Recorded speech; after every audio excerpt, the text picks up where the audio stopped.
Good morning everyone. দিনটো সকলোৰে শুভ হওক তাৰে কামনাৰে আজি ব্লগটো ষ্টাৰ্ট কৰি দিলোঁ আৰু একেবাৰে পাকঘৰৰ পৰাই ষ্টাৰ্ট কৰি দিলোঁ, কিয়নো মোৰ ডিউটিলৈ যাবলৈ সময় হৈছিলে। মই বোলো একেবাৰে ভাতকেইটা বনাই লওঁ। ইয়াত দেখিছেনে পাচলিখিনিও ধুই ল'লোঁ, বেলেগ একো নাই, চিম্পুলকৈ এটা বনাই লৈ যাম।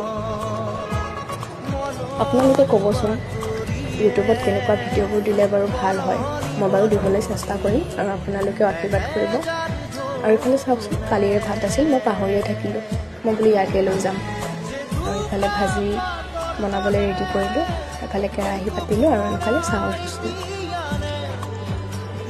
ৰাতিপুৱাৰ চাহ কাপ নাখালে যেন দিনটোলৈ ভালেই নালাগে।